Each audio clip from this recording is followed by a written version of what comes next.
Hi hello नमस्कार सर्वांना. श्री स्वामी समर्थ स्वामी लाईफस्टाईलमध्ये तुम्हा सर्वांचं खूप खूप मनापासून स्वागत आहे. आज आहे अक्षय तृतीया आणि तुम्हा सर्वांना अक्षय तृतीयेच्या खूप साऱ्या शुभेच्छा. तुमच्या मनातल्या सर्व चांगल्या इच्छा पूर्ण होत हीच आपल्या स्वामींच्या चरणी प्रार्थना करा. ज्या दिवशी अक्षय तृतीया असते त्या दिवशी अक्षय तृतीया दिवशी काय तुम्ही स्वप्न पाहिलेली आहे ती सगळी तुमची स्वप्न पूर्ण व्हावी. तर असं इकडे सकाळी सकाळी छान अशी गॅसची पूजा करून जर अक्षय तृतीयेच्या दिवशी केल्या महत्त्वाची कामे जी काही केली तर ती आपली अखंड राहतात, म्हणजे अक्षय राहतात. अक्षय या शब्दाचाच अर्थ आहे की कधी न संपणार, म्हणजे ते कायम निरंतर राहतं. तर म्हणूनच बऱ्याच गोष्टी आपण अक्षय तृतीयेच्या मुहूर्तावर करत असतो.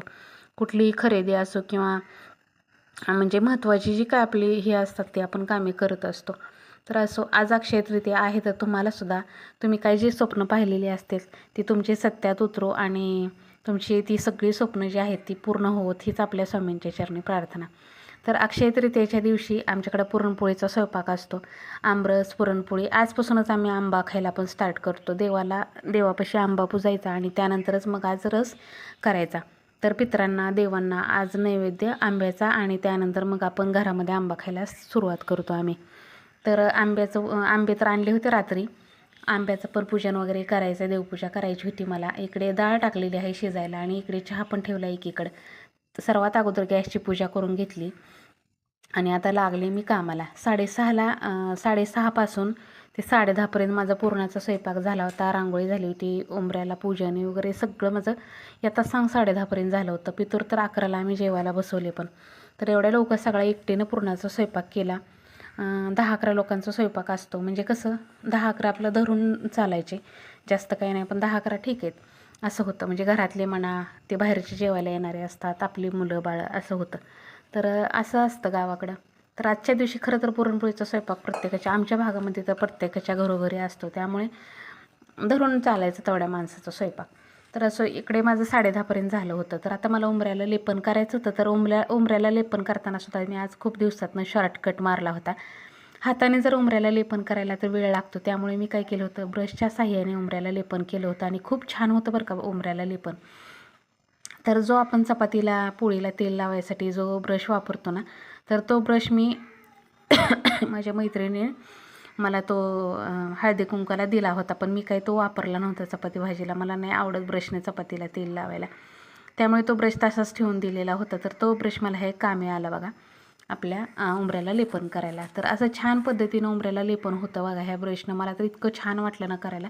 ह्याच्या अगोदर पण हा एकदा ब्रश मी वापरला होता, त्यानंतर आज वापरला. तर इतकं सुंदर असं जसं काय आपण कलर पेंटिंग काम केलं इतका छान येत होता ह्या ब्रशने. आणि कुठंसुद्धा असं राहिलं नाही, तुम्हाला नंतर दाखवेनच मी जवळनं उंबरा इतका सुंदर दिसत होता ना. तर आता म्हटलं नेहमी उंबऱ्याला लेपन मी काय करत असते, मला वेळ मिळत नाही म्हणून शक्यतो माझं जास्त करून उंबऱ्याला लेपन होत नाही. असं सणवार असेल तर करत असते. तर आजचा दिवससुद्धा खूप चांगला असतो, शुभ दिवस असतो. 3.5 मुहूर्तापैकी हा मुहूर्त मानलेला जातो आणि आजच्या दिवशी आपण बरीच शुभ कामं करतो. तर त्याच म्हटलं उंबऱ्याला लेपनसुद्धा आज करून घ्यायचं होतं. मला रात्रीच ठरवलेलं होतं, जरा उशीर झाला तरी चालेल पण उंबऱ्याला लेपन मात्र आज करायचं. आता सांग सगळं, कारण आज आपल्या घरी पितृ जेवायला येत असतात, जे काय आपले पूर्वज असतात ते जेवायला येत असतात. माता लक्ष्मी भगवान विष्णूची पूजा केली जाते आज. तर मला देवघरामध्ये मी ह्याचा अक्षय कलशसुद्धा भरलेला होता, तर तो सुद्धा मी तुम्हाला शॉर्ट व्हिडिओमध्ये दाखवलेला आहे, पण ह्याच्यातसुद्धा दाखवते तुम्हाला.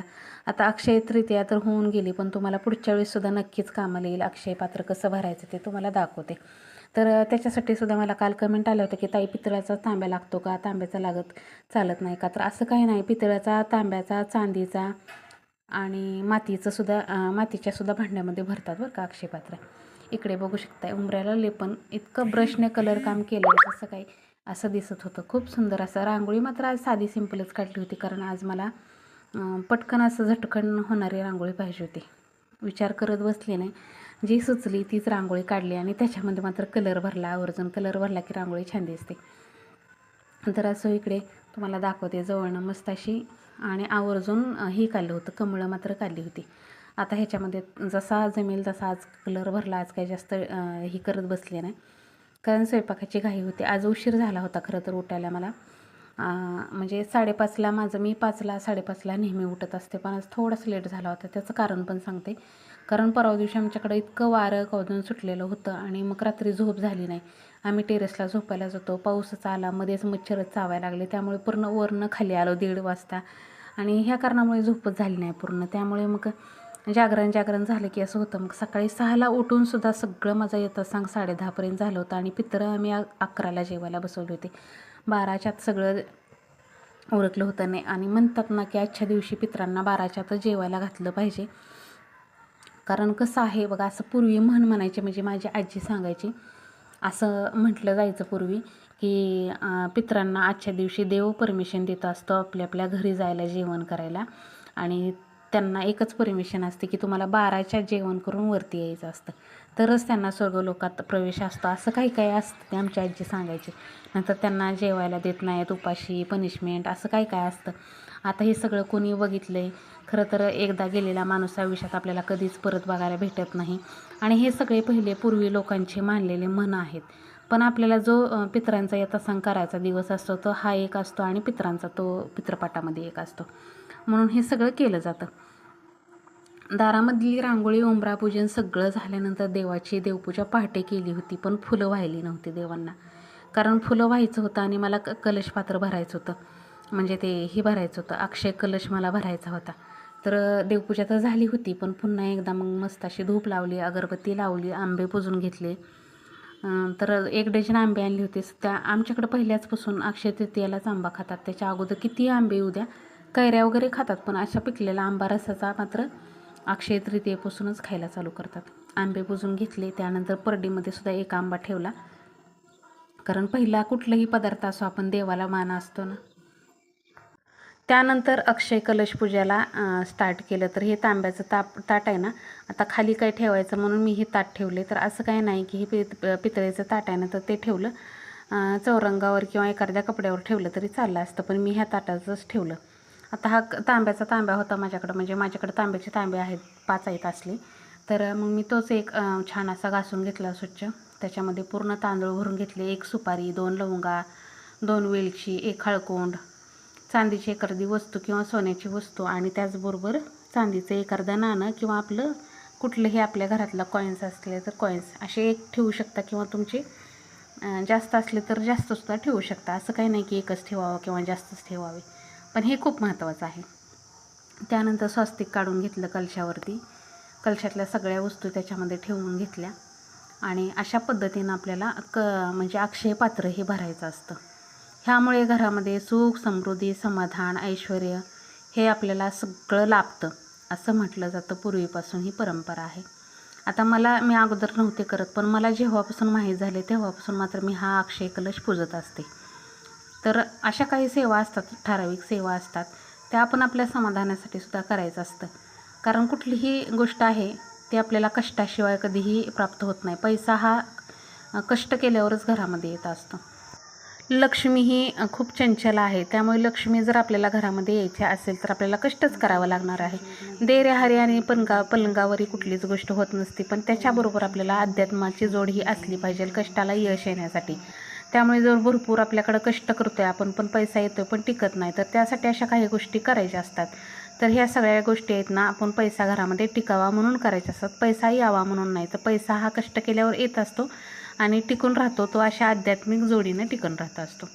तर इकडे छान अशी पूजा वगैरे करून घेतली, कलशाची आपलं कलश स्थापना करून घेतली. आता हे कलशाचं तुम्हाला मी छोट्या व्हिडिओमध्ये सांगितलेलंच आहे, आणि आज सांगून काय अर्थ पण नाही आहे, कारण हा व्हिडिओ तुमच्यापर्यंत कधी येतोय कधी सांगता येत नाही.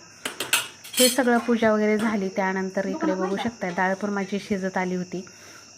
आणि पुरणपोळीला ज्यावेळेस मी कधीही पुरणाची पोळी करायची असेल तर शक्यतो कुकरमध्ये कधीच डाळ लावत नाही. कुकरमध्ये जर डाळ लावली तर त्याचं तालतंत्र बसत नाही, डाळ जास्त शिजली तर पुरण चांगलं होत नाही, आणि जरा कमी राहिली तरी पण पुरण चांगलं होत नाही. त्याकरिता मी नेहमी पातेल्यात डाळ शिजवत असते, जास्त असं किंवा कमी असं, किती लागून गॅस लागणार आहे. त्यामुळे मी नेहमी काय करत असते, असंच पातेल्यामध्ये डाळ शिजवते, आणि मग आपल्याला ती सारासाठी त्याचं पाणी पण काढायचं असतं ना, तर त्यासाठी पातेल्यात डाळ शिजवली की आपल्याला भरपूर पाहिजे तेवढं पाणी ओतता येतं. तर त्यासाठी मी अशी पातेल्यात डाळ शिजवत असते. रात्रीच 2 लिटर दूध आणून ठेवलं होतं, आणि रात्री तापवायला खूप उशीर झाला होता, दूध उशिरा आलं होतं. त्यामुळे तसंच फ्रीजमध्ये, दुकानातल्या फ्रीजमध्ये किटली ठेवली दोन्हीच्या दोन्ही, आणि सकाळी तापवून घेतलं. त्यानंतर शूटच केलं नाही, पुरण तिकडे चरका द्यायला ठेवलं, इकडे आमटी फोडणी घातली. काय होतं आहे, स्वयंपाक करत करत जर आपल्याला शूट करायचं म्हणलं तर स्वयंपाक उरकत नाही. त्यामुळे मी बऱ्यापैकी तसं करून घेतलं. आता मला तळायचं होतं, तळण कुरडई पापडी वगैरे तळायची होती. भात पण झाला होता, आमटी झाली होती, खीर झाली होती माझी, पुरण पण तयार झालं होतं. आता फक्त पोळ्या लाटायच्या राहिल्या होत्या. 9:30 वाजल्या होत्या तोपर्यंत. तर तळून घेतलं आणि सकाळी घरात हे लवकर गेले होते, समर्थ आणि मीच होतो घरामध्ये, त्यामुळे मला घरातली कामं पटापटा उरकली. तर ह्या कुरड्या 2 वर्षापूर्वीच्या आहेत, पण आणखीनसुद्धा किती छान आहेत बघा, फुलतात मस्त, पांढऱ्या शुभ्र होतात. तर काय होतं, कुठलंही उन्हाळ काम आपण केलेलं असलं ना तर ते जसं जसं जुनं होईल ना तसं तसं त्याचा कलर जो आहे तो डल पडत जातो आणि ते चवीला ते चव चांगलीच लागते मुरल्यानंतर, पण कलर थोडा वेगळा होत जातो. ह्या 2 वर्षापूर्वीच्या कुरड्या आहेत, आईने मी इथंच केल्या होत्या टेरेसला आमच्या इथं. आता ह्या वर्षी काही कुरवड्या केल्या नाहीत, गेल्या वर्षी केल्या होत्या, ह्या वर्षी काही केल्या नाहीत. गेल्या वर्षी आईने तिकडेच केल्या होत्या आणि ह्यावेळेस पण तिकडेच केल्यात, देते मला डब्यामध्ये भरून, म्हणून मी काही करत बसले नाही. तर असं इकडे छान अशा एवढ्या कुरड्या तळून घेतल्या. आता ह्या कुरड्या आहेत ना मी तोपर्यंत त्या पाटीमध्ये काढलेल्या आहेत. आता ती पाटी स्वच्छ आहे, घासलेली आहे, म्हणजे ती घरात वापरण्यासाठीच आहे. आपल्याला असं काही करायचं असेल तर मी एक्स्ट्राची अशी हे ठेवली आणि ती प्लास्टिकची आहे म्हणून त्याच्यामध्ये पेपर टाकला आहे तेलासाठी. आता ह्यातलं मी सगळं काढून परत तळून दुसऱ्या डब्यामध्ये किंवा कॅरी बॅगमध्ये एखाद्या ठेवत असते थंड झाल्यानंतर. त्यानंतर इकडे भजी करून घेतले, गोल गोल गोल गोल सगळे भजी करून घेतले. तर अशा पद्धतीनंच भजी आमच्याकडं सगळ्यांना आवडतात.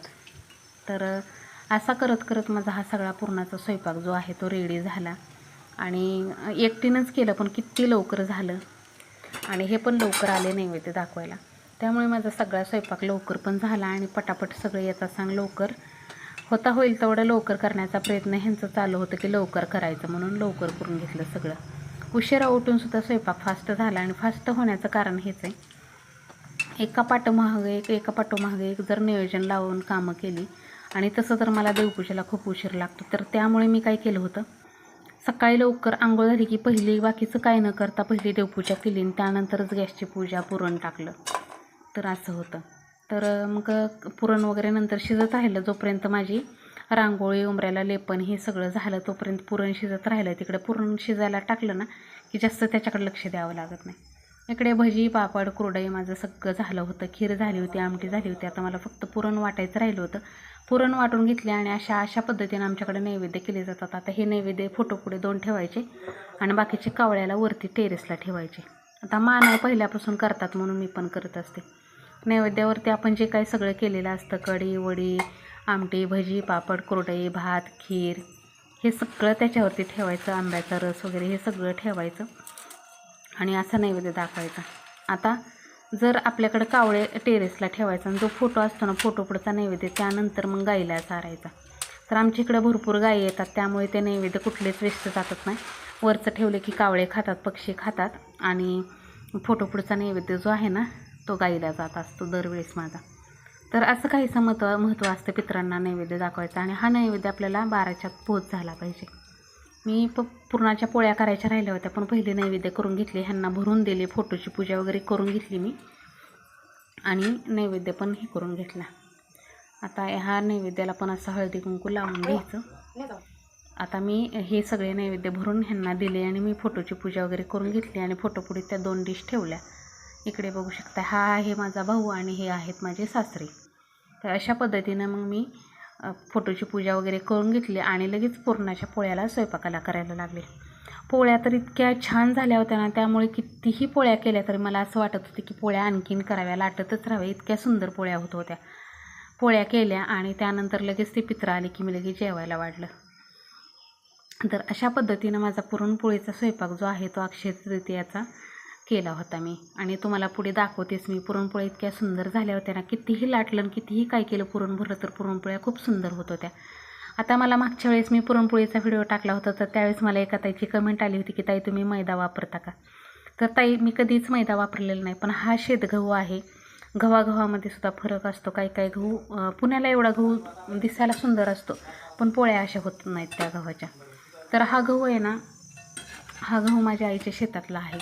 तर हाच गहू मी दळला होता मध्ये चैत्र पौर्णिमेला पोळ्या केल्या होत्या त्यावेळेस आणि आत्तासुद्धा. तर बघू शकताय कलर इतका सुंदर आलेला आहे आणि पोळ्यासुद्धा किती पण पुरण घातलं तर खपत होतं.